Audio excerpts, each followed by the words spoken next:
Assalamualaikum warahmatullahi wabarakatuh. Saya Nur Amani Alhayat dengan NPM 21067031115. Di sini saya akan menjelaskan short recap pekan 12 mengenai konduktivitas ion dan konduktivitas listrik pada polimer. Yang pertama yaitu bagaimana mekanisme transport ion pada material polimer. Ada beberapa cara dalam mekanisme transport ion pada polimer. Yang pertama yaitu hopping. Hopping di sini dibagi menjadi dua, yaitu ada intrachain via ion cluster, yaitu ion-ion bergerak di dalam rantai polimer yang sama. Yang kedua ada interchain via ion cluster, terjadi ketika ion-ion bergerak dari satu gus fungsi ke gus fungsi yang lain. Nah, ini untuk gambar dari intrachain hopping. Dia itu ion-ionnya bergerak di dalam satu rantai molekul polimer yang sama. Dan ini perkembangannya menjadi intrachain hopping via ion cluster. Nah, sedangkan untuk interchain hopping dia itu ionnya bergerak dari satu molekul polimer yang satu ke polimer molekul berikutnya atau yang lain. Dan ada juga interchain hopping via ion cluster. Nah, yang kedua adalah mekanisme bulk transport. Dibagi menjadi dua juga, dia itu ada Grotus. Grotus adalah daya tarik menarik antara satu ion dan ion yang lain.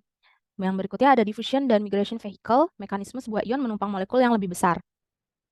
Nah, yang kedua bagaimana konduktivitas ionik dan struktur polimer saling terkait, bahas faktor-faktor yang mempengaruhi konduktivitas ionik pada polimer. Nah, hubungan konduktivitas ionik dan struktur polimer yaitu ada dari segi struktur amorf dan struktur kristalinnya. Nah, untuk struktur kristalin, polimer memiliki urutan molekul yang teratur, membentuk jalur-jalur yang memudahkan pergerakan ion. Berikutnya, untuk struktur amorf, polimer lebih acak sehingga pergerakan ion cenderung lebih terhambat. Nah, dari desain struktur polimer, penggunaan copolymer random atau blok copolymer dapat mempengaruhi struktur polimer dan distribusi gugus fungsi ionik. Random cluster atau random copolymer dia itu fase hidrofilik dan hidrofobik tercampur sehingga air akan terpisah atau ion sulit tertransfer. Nah, untuk blok copolymer, dia itu fase hidrofilik dan hidrofobiknya terpisah atau dia mudah tertransfer. Nah, untuk faktor konduktivitas ioniknya dibagi menjadi beberapa poin. Yang pertama itu nature of electrolyte atau gugus fungsinya. Jadi, kalau asamnya semakin asam, maka dia itu bakal melepaskan ion positifnya semakin mudah atau semakin tinggi. Berikutnya ada ukuran ion. Nah, ukuran ion semakin kecil atau semakin rendah, maka transfer ionnya akan semakin cepat, semakin tinggi.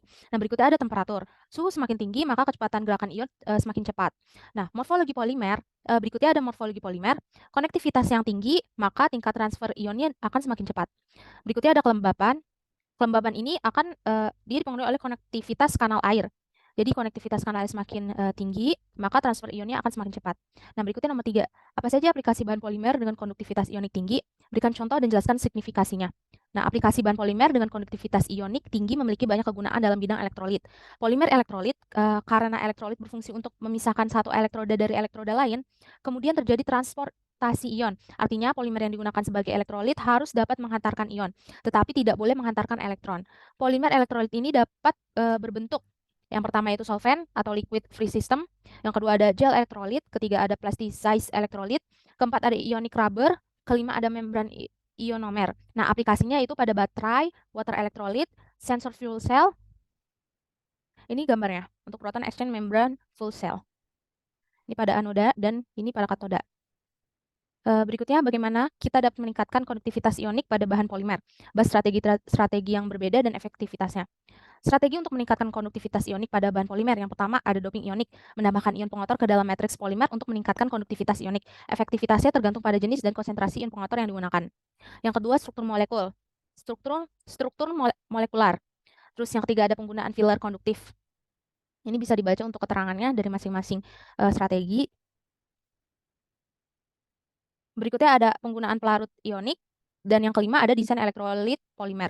Terus yang pertanyaan kelima, apa tantangan dan batasan yang terkait dengan implementasi praktis konduktivitas ionik pada bahan polimer? Yang pertama yaitu konduktivitas rendah, kedua ada stabilitas dan degradasi, ketiga ada mobilitas ion terbatas, dan yang keempat ada morfologi dan distribusi ion, dan yang terakhir ada biaya dan ketersediaan bahan baku. Nah, untuk pertanyaan pemicu konduktivitas listrik, yang pertama, definisikan konduktivitas listrik dan jelaskan mengapa perlu dibuat bahan polimer yang dapat mengalirkan listrik. Nah, jadi konduktivitas listrik itu adalah suatu material yang dapat menghantarkan listrik di mana ada elektron yang bergerak dari satu atom ke atom yang lain.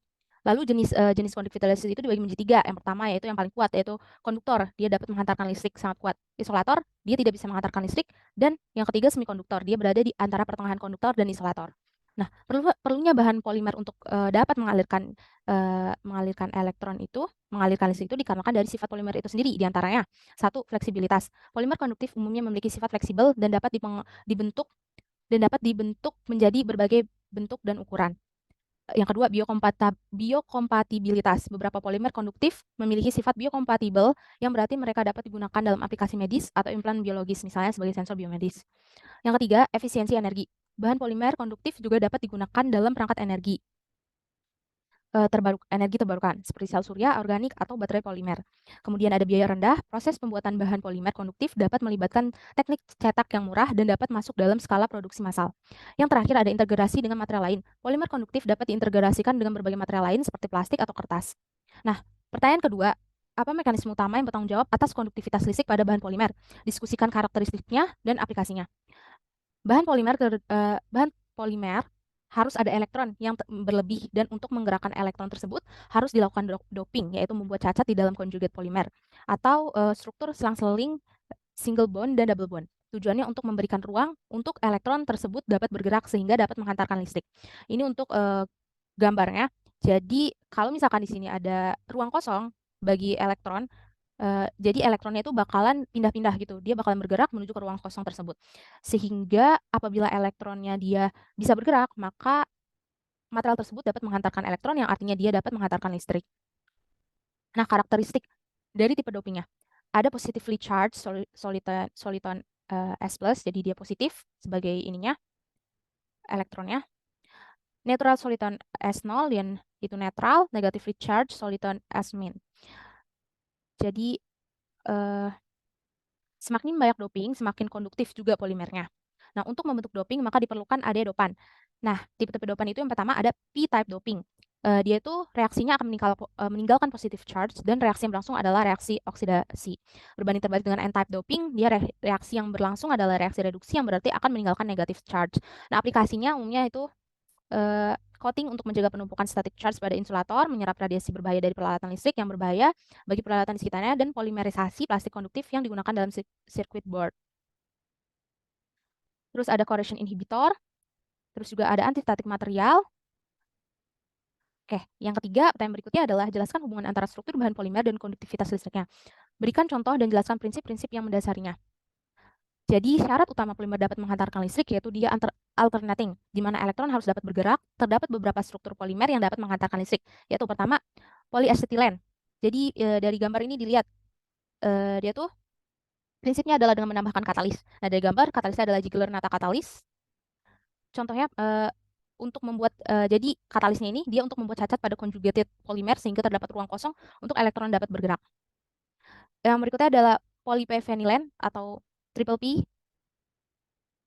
Nah, dari gambar juga dia disintesis dengan katalis AlCl3, CuCl2, prinsipnya sama, dia juga untuk menciptakan ruang kosong, tapi di sini dia bergantung pada solubility pada triple P itu rendah, sehingga untuk meningkatkan kelarutannya dapat menambahkan gus fungsi. Nah, berikut merupakan reaksi penambahan gus fungsi pada triple P ini. Nah, pada triple P prinsipnya sama, yaitu dengan penambahan dopan. Berbagai jenis. Nah, beda dopan maka akan menghasilkan beda gus fungsi atau defek. Perbedaan defek tersebut yang akan menentukan konduktivitas pada triple P. Nah, ininya jenis-jenis dopannya. Jadi kalau misalkan dengan dopan AsF5 dia akan menghasilkan konduktivitas 500. Nah, dengan I2 dia kurang dari 10⁻⁴. Ada berikutnya ada polypyrrole.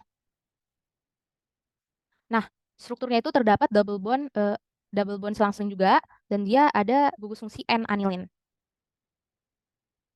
Dengan ikatan selang-seling dia dapat menghantarkan listrik, sedangkan untuk mekanismenya yaitu dengan penambahan dopan berbagai jenis, beda dopan menghasilkan beda gugus fungsi atau defek.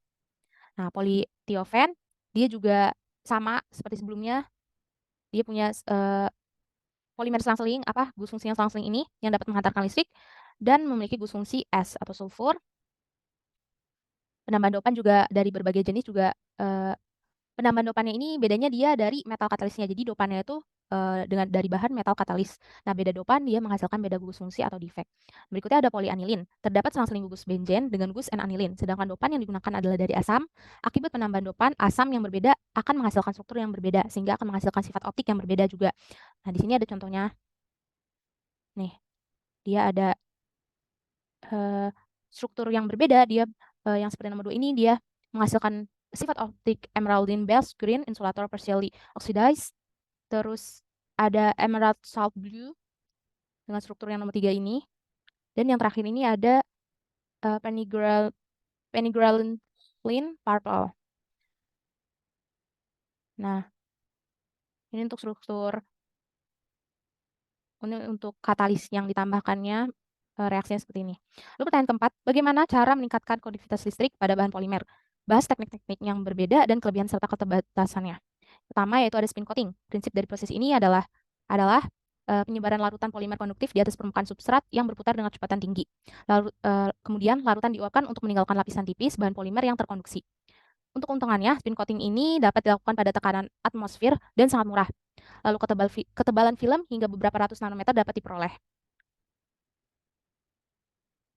Kemudian ketebalan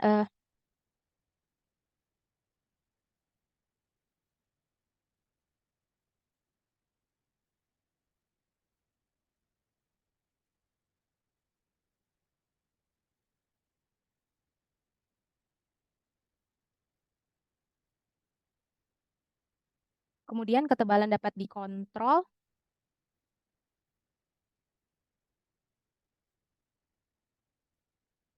Ketebalan dapat dikontrol, tetapi tidak sebaik dengan penguapan. Ketebalannya cukup seragam di seluruh substrat, kecuali di bagian tepi. Kemudian ada kekurangannya, seluruh substrat dilapisi. Terus pembuatan pola harus dilakukan secara terpisah. Kemudian dalam kebanyakan kasus, bagian dari bahan harus tidak terkonjugasi sehingga molekulnya dapat larut. Dan terakhir, sulit untuk membuat struktur multilayer karena pengendapan satu lapisan dapat melarutkan lapisan di bawahnya. Terus ada screen printing. Prinsipnya adalah pencetakan pola atau lapisan polimer konduktif menggunakan metode cetak sablon. Terus larutan polimer ditempatkan di atas layar sablon yang memiliki pola yang diinginkan, kemudian ditekan melalui layar menggunakan rakel. Keuntungannya, area yang luas dapat dicakup dengan biaya rendah, tekanan atmosfer, terus pembuatan pola dimungkinkan. Kekurangannya, mengontrol ketebalan film mungkin akan sulit. Lalu bahan tersebut harus larut dan memiliki viskositas dalam kisaran tertentu. Kemudian ada dengan cara drop casting. Prinsipnya adalah meneteskan larutan polimer konduktif di atas substrat. Setelah itu, substrat dikeringkan secara alami atau dengan bantuan pemanasan untuk membentuk lapisan polimer konduktif. Nah, keuntungannya ketebalan film bisa jauh lebih besar dari 1 mikrometer. Kemudian metode ini sangat murah. Dan dalam banyak kasus film dapat dihilangkan dari substrat dengan mengupas atau dengan melarutkan substrat, yaitu natrium klorida atau kalium bromida. Nah, kekurangannya ketebalan film sulit dikendalikan dan tidak sangat seragam. Film yang sangat tipis sulit dibuat dan bahan harus larut. Kemudian ada dengan cara inkjet printing. Prinsipnya adalah menggunakan printer khusus yang memancarkan tetesan larutan polimer konduktif secara presisi pada permukaan substrat. Lalu pola yang diinginkan dihasilkan melalui kontrol perangkat lunak dan printer. Nah, keuntungannya pemolaan dengan resolusi mendekati 5 hingga 10 mikrometer dimungkinkan. Tidak ada bahan yang terbuang atau 99% terbuang percuma dengan spin casting. Biaya, bisa sangat rendah, kemudian kekurangannya adalah mengontrol ketebalan film sulit, pembuatan struktur multilayer sulit dibandingkan dengan penguapan. Yang kelima, apa tren dan perkembangan terkini dalam, bidang bahan polimer yang konduktif secara listrik? Soroti dampaknya dan potensi aplikasi di masa depan. Ada yang pertama superkapasitor, penyimpanan energi dengan kapasitas yang tinggi, waktu pengisian cepat, dan umur siklus yang panjang. Ada nanocoating, memberikan perlindungan konduktivitas atau sifat khusus pada permukaan bahan. Yang berikutnya ada corrosion inhibitor untuk memberikan resistensi korosi pada material logam. Lalu ada katalis, bahan polimer konduktif dapat berfungsi sebagai katalis untuk mempercepat reaksi kimia.